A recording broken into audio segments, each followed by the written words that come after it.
They were rugged, powerful, and packed with American grit. Yeah, we're talking about the 10 iconic 1970s garden tractors. From the pioneering manufacturers who launched a new wave of yard work efficiency to models that became an instant classic, these machines defined an era. Today we're going to take a nostalgic look at the engineering, cultural impact, and lasting legacy of these garden tractors. Let's dive right in and explore what made each one a true 70s legend. Number 10, the Sears Suburban 12. The Sears Suburban series first rolled out in the mid to late 1960s, but by the early 1970s, the Suburban 12 had firmly established itself as a standout in backyard power. According to period brochures and references found in vintage Sears catalogs, this machine sported a 12 horsepower Tecumseh engine, which delivered enough muscle for most homeowner projects of the day. Everything from mowing to tilling, its manual transmission offered straightforward operation, with a shift-on-the-go design that many owners remember fondly for its simplicity. One of the hallmarks of Sears' approach was providing a wide array of attachments through their extensive mail order system. This made it possible for thousands of Americans to equip their Suburban 12 with no snowplows, front-mounted blades, and cultivating tools, all shipped directly to their door. That convenience was a novel concept back then, especially for families living in rural areas without easy access to specialized farm and garden stores. But beyond convenience, the Suburban 12 also boasted a rugged steel frame that was surprisingly durable for its class. Many owners who often frequent online forums for vintage tractor enthusiasts attest that these tractors have continued running strong for decades with just a little routine maintenance. Culturally, Sears played a big role in bringing the idea of a do-it-all garden tractor into America's suburban consciousness. You can mow the lawn one day, clear the snow the next, and then help a neighbor grade their driveway that weekend. It all contributed to a sense of community and practicality that resonates to this day. With its substantial build quality, readily available attachments, and widespread availability through the Sears catalog, the Suburban 12 became an accessible workhorse for the average American household. For many people, it served as their very first taste of independent yard maintenance, effectively bridging the gap between push mowers and larger farm tractors. That's why it's still remembered so fondly, and why it's earned the number 10 spot on our countdown. Number 9, the Bolans HT20. Launched in the early 1970s, the Bolans HT20 was a powerful heavyweight in the garden tractor market. Designed to handle serious workloads, it was built around a 20 horsepower Kohler K-Series engine, giving it some of the highest horsepower in its class at the time. References from Bolans brochures suggest that the HT in its name stood for hydrostatic tractor, highlighting the tractor's hydrostatic drive system.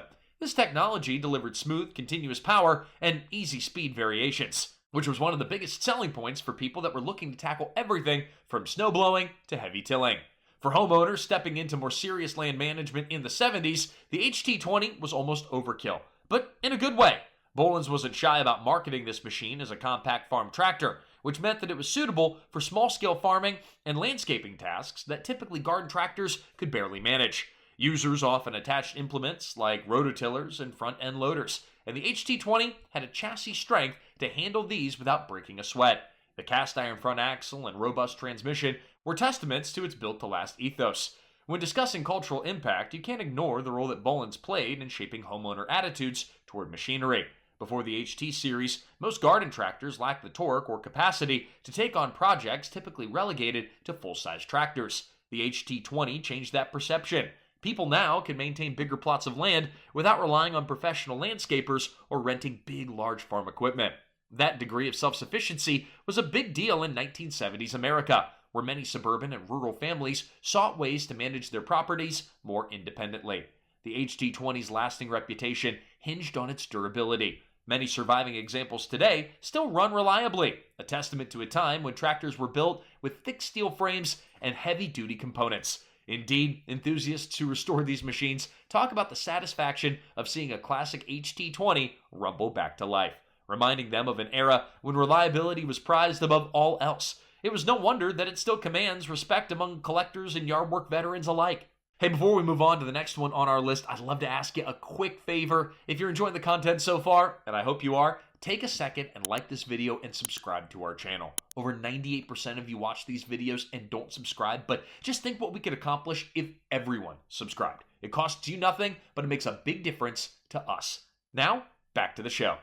Number 8, the Wheelhorse C120. Now, Wheelhorse was already a recognized name in the small tractor world, but the C Series, debuting around 1974, took their reputation up a notch. One of the early stars of that lineup was the C120, featuring a 12 horsepower Kohler K301 engine. It was a single-cylinder workhorse that, despite its modest horsepower rating by today's standards, excelled in everyday tasks. Those who thumb through historical Wheelhorse brochures will notice that the brand had an emphasis on versatility, a theme carried forward by the C120's wide range of attachments, from mowing decks to snow throwers. The C in the series stands for custom, reflecting Wheelhorse's notion that buyers could tailor their machine to fit their specific property needs. The C120 was known for its robust cast iron axle and sturdy frame, which made it suitable for towing or ground engaging implements, something that was increasingly important in the 1970s as homeowners began to desire tractors that could do more than just cut grass. Many owners recall its reliable belt-driven PTO system that was relatively easy to maintain, reducing downtime when it came time to swap out attachments. The Wheelhorse brand also enjoyed a strong sense of community among its owners, and the C120 became a staple in that culture. Tractor clubs and county fairs in the 70s often showcased friendly competitions for garden tractor pulling, and the C120 frequently held its own against bigger models. That kind of visibility helped Wheelhorse cement its status as a mainstay in the lawn and garden space, appealing to both the hardworking homeowner and the tractor enthusiast looking for a manageable and powerful machine. Today, spotting a well-maintained C120 at a local tractor show can bring a flood of nostalgia. Its straightforward mechanics and classic red paint job remain instantly recognizable. Wheelhorse's legacy of building durable, user-friendly tractors lives on in the memories of anyone who's owned or grew up around these machines. If you ever feel the urge to relive the heyday of garden tractors, taking a spin on a C120 is about as authentic as it gets. Number 7. Simplicity 7016. Simplicity manufacturing has been long synonymous with user-friendly machines. I mean, it's in the name.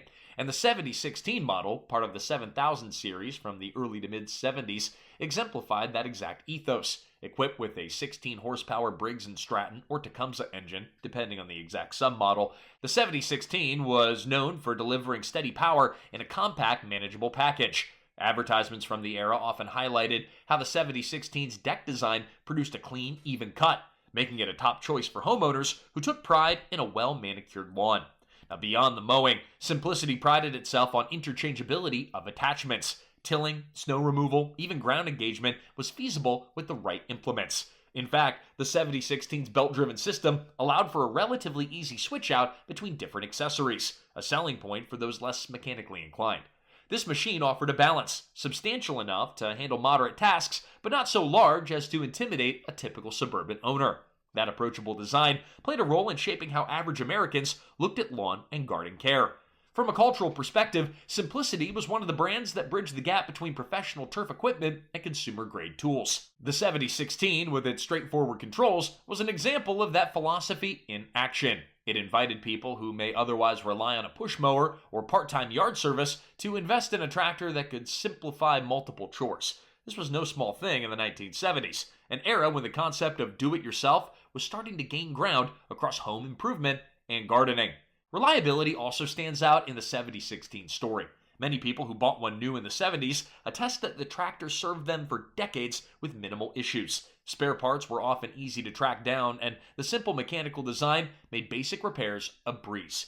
Even the brand name Simplicity can symbolize an experience that was straightforward yet effective, which is why you'll still encounter classic 7016 tractors in operation today, demonstrating that sometimes less can indeed be more. Number 6, the Ford LGT 145. In the early 70s, Ford decided to leverage its famed agricultural machinery expertise in the realm of lawn and garden tractors. The result was the LGT, Lawn and Garden Tractor Series. It was built by Jacobson for Ford, and these tractors combined Ford's reputable branding with Jacobson's proven manufacturing quality. The Ford LGT 145, released around 1972, was one of the best-known models for this lineup, powered by a 14-horsepower Kohler hydrostatic drive engine. Sporting the iconic Ford blue and white color scheme, the LGT 145 offered more than just good looks. Its frame was welded steel, robust enough to support ground-engaging implements like tillers and plows, and one of the tractor's standout features was a sturdy 3-point hitch system, which was a rarity in garden tractors of its size. This design point made attaching implements more straightforward and stable, enhancing the tractor's overall versatility. Indeed, many owners used their LGT 145 to care for small acreages, proving that it could handle duties that were typically expected of a larger machine. As for cultural significance, Ford's entry into the garden tractor market extended its heritage of reliability and pride of ownership to everyday homeowners. Buyers who already trusted Ford for their trucks or farm tractors were eager to have the same name backing their yard equipment. This brand loyalty, combined with the LGT 145's solid performance, allowed Ford to carve out a loyal following in the lawn and garden niche. By the late 70s, these tractors were a common sight in suburban neighborhoods and small farms alike. Mechanically, the LGT 145 stands out for its ease of maintenance. Ford's extensive dealership network ensured that parts and service were relatively accessible, a big plus for anyone who'd rather spend the weekend working on the yard than driving around hunting for repairs. Today, collectors appreciate the LGT 145 for its classic styling and strong lineage, while those lucky enough to still use one marvel at how such an old machine continues to hold its own. It's a testament to an era when major brands took pride in building small tractors that could tackle big tasks. Number 5, the Massie Ferguson MF14. Massey Ferguson's entrance into the American garden tractor scene in the 70s brought a level of agricultural pedigree that few could match. The MF14, introduced around 1972, represented a distillation of Massey Ferguson's farming expertise into a compact, homeowner-friendly machine.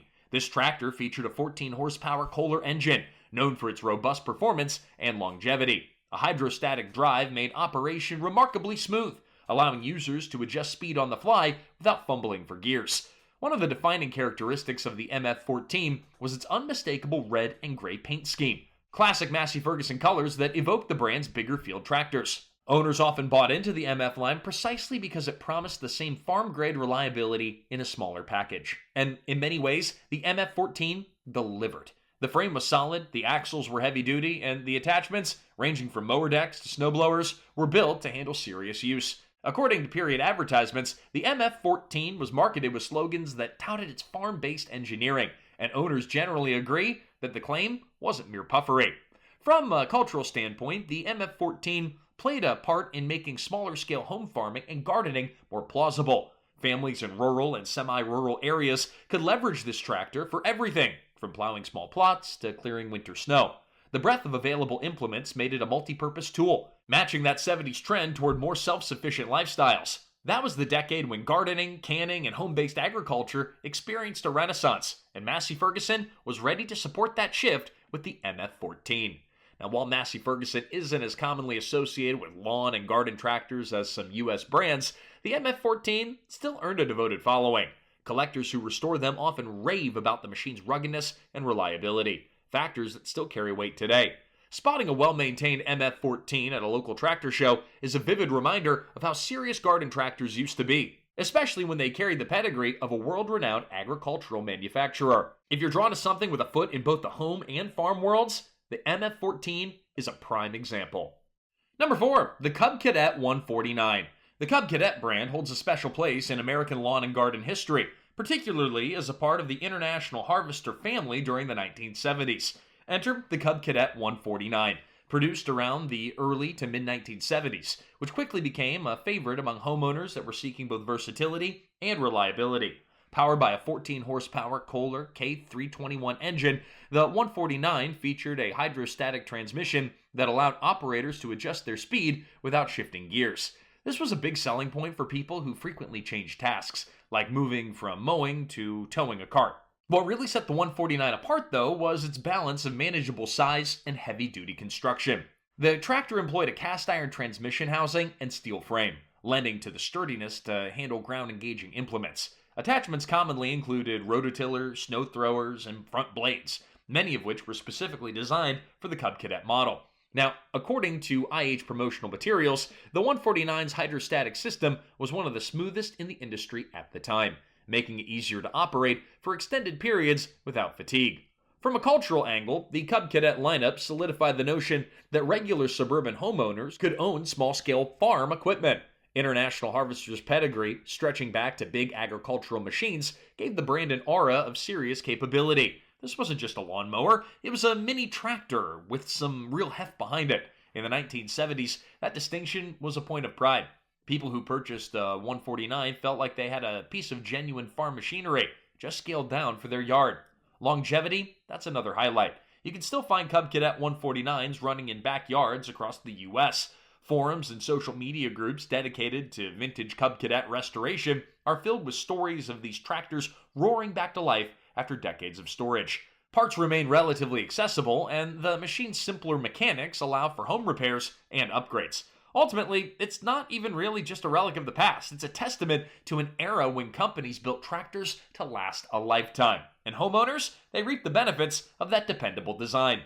Number 3, the Case 444. Case Corporation was already a powerhouse in the agricultural machinery world when it decided to stake a claim in the garden tractor market. The 444 model, introduced around 1969 and continued through the 70s, represented the brand's commitment to high-quality, durable equipment for homeowners. Powered by a 14-horsepower Kohler engine, the 444 used a unique hydraulic drive system, often referred to as the high drive instead of the more common belt-driven mechanisms. This hydraulic drive was a game-changer, delivering a responsive, low-maintenance method of transferring power to the wheels and attachments. In terms of build, the Case 444 was robust. It had heavy-gauge steel frames and strong axles, meaning it could handle tasks that would strain lesser machines. Tilling, plowing, and snow removal were all well within its capabilities. People who purchased a Case 444 often remarked that they never expected a lawn tractor to manage such demanding chores, but that was exactly the point. Case leveraged its farm machinery heritage to produce a pint-sized version that mirrored the toughness of a larger tractor. This approach also had cultural implications. In the 70s, more people started moving to suburban or semi-rural areas where they had an acre or two to maintain. The Case 444 was a neat solution for those who wanted the ability to handle serious yard work, like landscaping, vegetable gardening, and property maintenance, all without hiring out the job or investing in a full-size tractor. It gave homeowners a sense of independence, boosting that 70s-era pride in doing one's own work. Now, many enthusiasts consider the 444 to be among the best of the vintage garden tractors for restoration projects. Even decades later, the hydraulic system remains a marvel of engineering simplicity, and spare parts are often easier to locate than you'd think. For those who enjoy customizing, the 444's capable frame can support modifications like a hydraulic lift or even power steering conversions. Owners love showing them off at local tractor meets, and you'll often hear them say something along the lines of, well, they just don't make them like this anymore. Number 2, the Jacobson GT14. Jacobson, a name more commonly recognized among professional turf care equipment, made a strong statement in the 1970s home market with the GT series. The GT14, which first appeared around 1969 and remained in production into the early 70s, was a notable offering for homeowners that were seeking professional-grade results. Equipped with a 14-horsepower Kohler hydrostatic drive engine, the GT14 was built for demanding tasks, much like Jacobson's commercial mowers, but sized down for residential use. One of the standout attributes of the GT14 was the brand's legacy in golf course and municipal equipment. Jacobson took that engineering know-how, particularly in producing high-quality mowing decks, and transferred it to a consumer-friendly platform. As a result, the tractor could mow with exceptional precision. There also was an assortment of accessories like front blades and tillers. A sturdy cast-iron front axle and heavy-duty frame helped the GT14 perform more like a small farm tractor than a simple ride-on mower. Now, culturally, the GT14 appealed to a niche that valued commercial-level performance. Many folks purchased Jacobson tractors because they trusted the brand's reputation for building machines that were used by groundskeepers at parks and golf courses all across the country. While other garden tractor brands focused heavily on homeowner convenience and aesthetics, Jacobson banked on performance credentials and durability. In the 1970s, this approach was particularly appealing for those who wanted the very best cut of their lawn or who needed to handle bigger tasks on their property. Another interesting note is how Jacobson's relationship with Ford influenced some of the mechanical designs in these tractors. Jacobson manufactured Ford's LGT series around that same time, so the GT14 and the Ford LGT models shared some DNA under the hood. This cross-pollination is a testament to the robust engineering behind both lines. Today, the GT14 remains a sought-after collectible among tractor enthusiasts. Its bright orange paint job is a head-turner at shows, and its commercial-grade heritage gives it an enduring edge over many rivals in its class. And number 1, the John Deere 140. Now, few brands can conjure up as much nostalgia in the garden tractor realm as John Deere, and the 140 really exemplifies why. Produced from 1968 till 74, the John Deere 140 lived squarely in the sweet spot of the 70s. Powered by a 14 horsepower Kohler engine, this machine introduced innovations that paved the way for future Deere models. One of the more notable features was the Sunstrand 15 shaft drive hydrostatic engine, allowing for precision control of ground speed, an attribute that made everything from mowing to snowblowing smoother and more efficient. The 140 also showcased Deere's early experimentation with hydraulic attachments. The front hydraulic ports made it possible to attach equipment like blades or snow throwers with relative ease. This was a big step forward in the garden tractor market, where many models still relied on manual lifts or belt-driven contraptions. Deere promoted the 140 using the tagline, "The one tractor you'll grow into, not out of," reflecting the brand's confidence that it could handle a wide range of tasks as an owner's property needs evolved. But what about cultural significance? Well, the John Deere name carried enormous weight then, as it does now. Farmers who owned full-size Deere tractors were thrilled to have a matching green and yellow machine for their lawns. Suburban dwellers simply loved the brand prestige and recognized the 140 as a high-quality investment. Owning a 140 was a statement that you took lawn care seriously and valued equipment built to last. As a result, these tractors found homes on properties of all sizes, from rural hobby farms to suburban yards. Durability remains the 140's hallmark. Decades later, enthusiasts across the U.S. continue to refurbish and showcase these models. Parts interchangeability with subsequent Deere lines means that many 140s can still be kept in working order. It's hard to overstate the sense of pride an owner could feel when firing up that Kohler engine and hearing the familiar hum of a well-engineered piece of machinery. If you had to crown a 1970s garden tractor as the ultimate icon, well, the John Deere 140 stands tall, and thus it earns the top spot on our countdown. These 10 classic machines didn't just cut grass, they shaped an era of do-it-yourself yard work. And whether it's the Sears Suburban that arrived in your mail order catalog or the John Deere 140 that refined small-scale farming, each has etched its place in American garden tractor history. We hope you found this video helpful in rekindling those memories of 1970s ingenuity. And if you want more content like this about classic machines and tools that once ruled our backyards, be sure to subscribe. There's plenty more nostalgia and practical advice right around the corner. Thanks for watching, and we'll catch you in the next one.